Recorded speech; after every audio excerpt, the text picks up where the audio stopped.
You special and she reckless. Remember, you're my bestest friend. Yeah, she my bestie. My love for you is endless. Nobody else can end it. And when I get the money back, hey y'all, what is up? Welcome back to my channel and to the Keep It Simple makeup tutorial portion of the Keep It Simple makeup series. If you've been following me for a while, you know that this is my favorite way to do my makeup. It's fast, it's efficient, it looks good, and most importantly, it is easy. Let's get into the look. So if you've been following me for a while, then you're already familiar with the Keep It Simple look. This is personally my preference on how I just like to do my makeup on a day-to-day basis, especially if I am in a rush and I just need to get things going. This is my go-to routine. So the first thing I'm gonna do here, I'm gonna spot conceal all around my face. So I'm using two different shades. So when you're spot concealing on your face, you want to make sure that you're using a concealer that is close enough to your skin tone. For instance, if you go with one that maybe is like 2 or 1 shade too light, what happens is those spots are going to be highlighted on your face. So I'm using the Smashbox Studio Skin Concealer, and this is in the shade Dark Warm.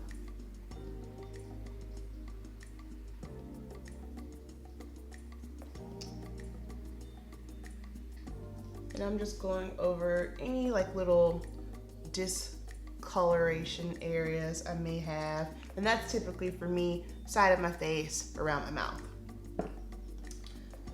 Then I am just going to take a sponge and blend that into my skin.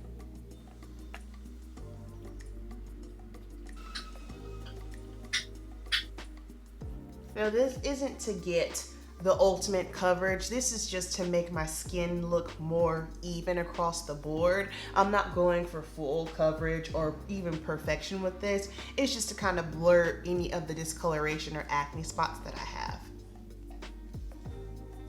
Okay, next up I'm gonna take another shade. This is Medium Dark Warm Golden, and this is going to go under my eyes and also down the center of my nose. Center of the face, because these are the areas that you typically want to be highlighted. Just a tish bit lighter. I don't like going too light with my center shade. Just 1 shade light is good enough for me, but I know some people, they like to amp it up. And again, it just depends. Like if I'm doing something special or I'm going out, then maybe I might amp it up just a little bit.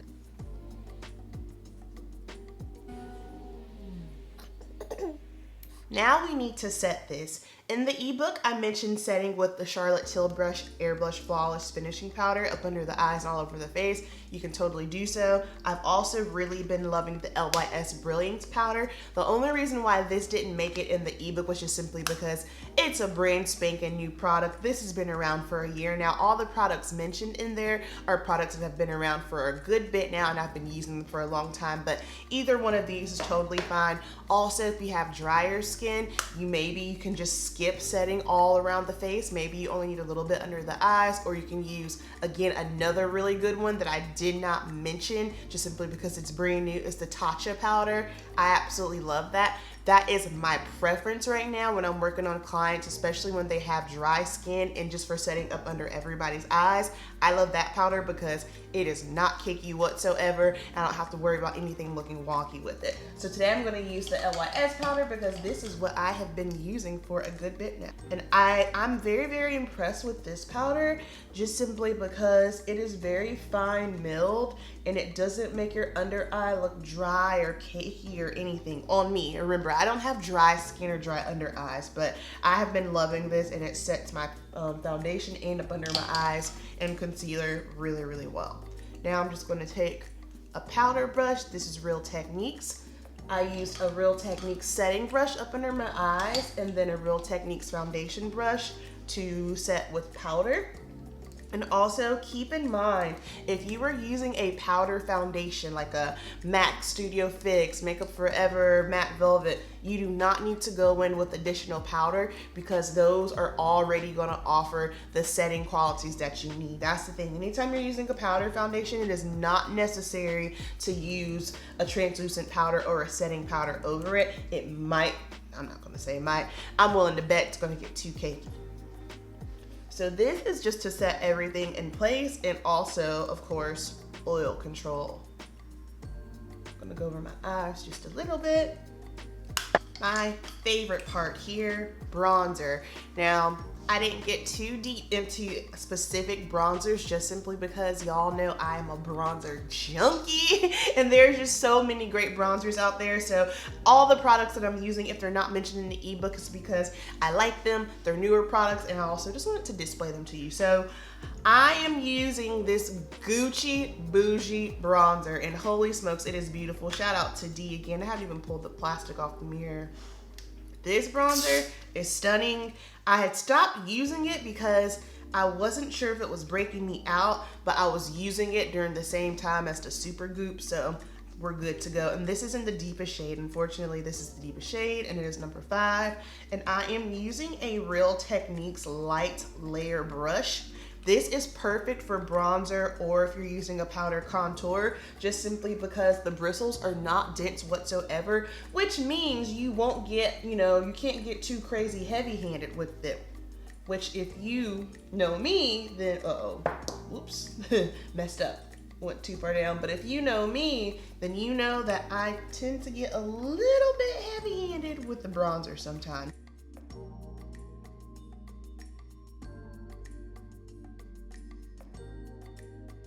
Now this is where the rules, I don't want to say rules. I feel like you need to know the makeup guidelines, quote unquote rules, and you can break them. I do not recommend contouring your nose with a bronzer just simply because in photos it's gonna pop off really, really warm. However, if you're just doing like what I did, like a quick sweep around the nose, that's not a big deal. But if you're taking like a small brush and really going in with a bronzer to contour your nose, I don't recommend it because it just looks a little off sometimes. Now there are some bronzers where maybe if they're not as warm in tone, then yeah, you can probably get away with it. But if you're working with a really, really warm tone bronzer, it's probably gonna look a little wonky, especially if you're taking photos. Okay, now we're gonna throw on some blush, and I'm using the Pat McGrath blush here. This is in the shade Electric Bloom. Really, really pretty. I've only used this a couple of times, honestly, and it's not bad, but it's just a blush. I said that in my video when I used it. It's just a blush, y'all. Like there wasn't anything to me where I was like, wow, this is amazing. It's just a blush. And since this is a matte blush, meaning it has no shimmer in it, I am going to go in with some Laura Mercier Translucent Glow just to kind of give my skin just a little bit of a youthful glow to it. Now, if I were using a blush that had some sort of sheen or luminosity to it, then I would not even need to go in with this. That's typically how I do things. Like if I'm using something like a Charlotte Tilbury blush, how they have like the shimmer in the inside of them, I wouldn't use this just simply because I don't want to have too much of a glow on my face, just a pinch. Okay, now we are going to get into brows. For brows, I am in love with the Benefit Precisely My Brow. I have played with plenty of other brow pencils, and this is the one that I just always come back to.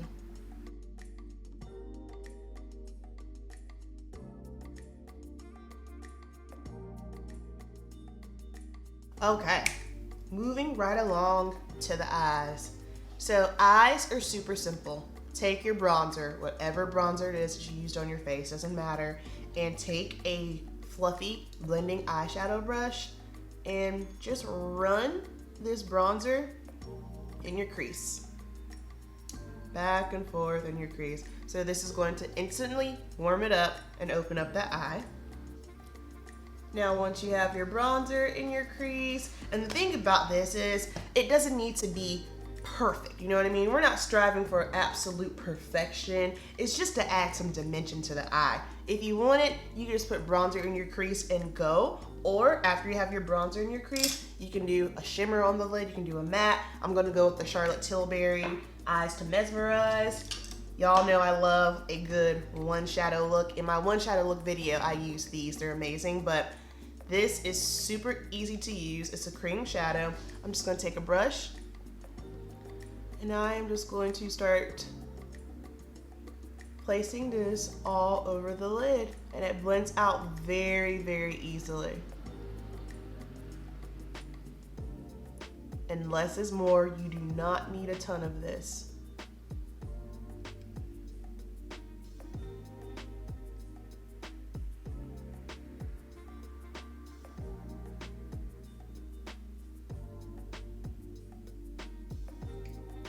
Then I'll just take my finger sometimes to blend it up. And voila. You have an eyeshadow look. Simple. You don't have to do everything. You don't have to have an eye primer. Eye primer is only necessary if you have oily lids, which I do have oily lids. However, I knew I was going to be using a cream shadow, so typically whenever I use a cream shadow, I don't use an eye primer, but you don't have to do the full-on eye powder. You don't have to do the full-on eye primer, a transition color, a crease color, a lid color. Like, you don't have to do all of that. Because I feel like sometimes that is exactly what makes, especially doing your eye makeup, stressful. Feeling like you have to do all these steps when you don't. You really don't. That's why I love the makeup styles like from the 90s, because when I look at the artistry, it's very simplistic. Like, go back and look at some of the models from the 90s and look at their eyeshadow. They don't do all this crazy stuff that we do today, which again, I love the crazy stuff and that's not a hit to it. I'm just saying, keep that in mind.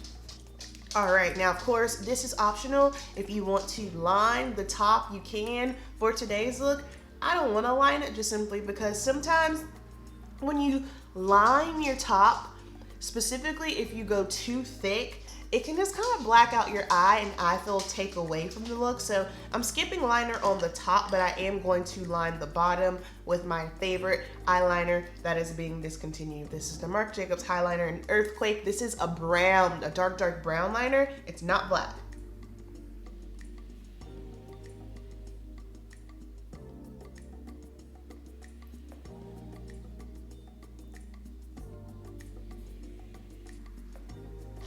Then for mascara, I'm going to be using the Stila Huge Extreme Mascara. This is the waterproof formulation because it's summertime and I'm sweaty.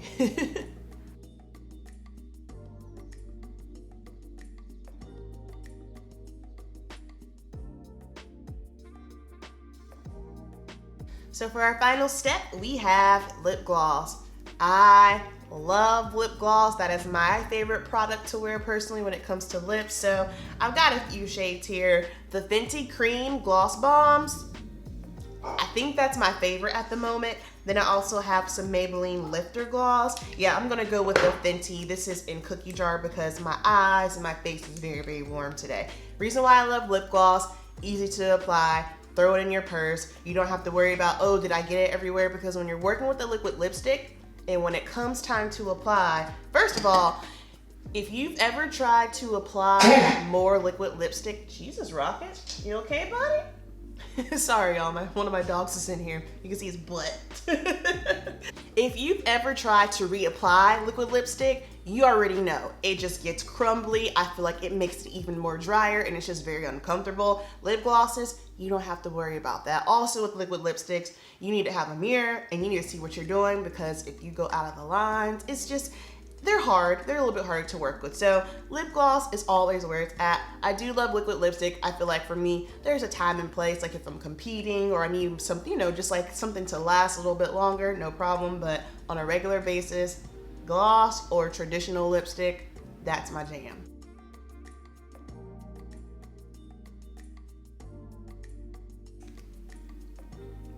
And here is our final keep it simple look. Y'all, I can get this done in 8 minutes. It's so easy, so effortless, and it looks good no matter what you're doing. If you're just going to work, you're going out at night, you can make this work however you want. And that's the thing, like, make this work for you. Even if you don't agree with everything that I'm saying or doing, I'm pretty sure there's some parts of it that you can take away from it. And that's the beauty of makeup. We have to understand that everybody is different. Everyone has different skin type, different skin tone, and just honestly, just a different preference across the board. So I hope this was helpful for you. And most importantly, you guys, I just want to say a huge thank you for all the love and support. This has been such a journey, such an experience, and I'm just pleased and excited to have put this out there. And I am just going to be forever grateful for everyone that helped me, for everyone that purchases, everyone that, you know, sent me a "Hey Amber, good job." All those comments do not go unnoticed. I love y'all so much. You know the deal. Keep it simple, and I will see you in the next video.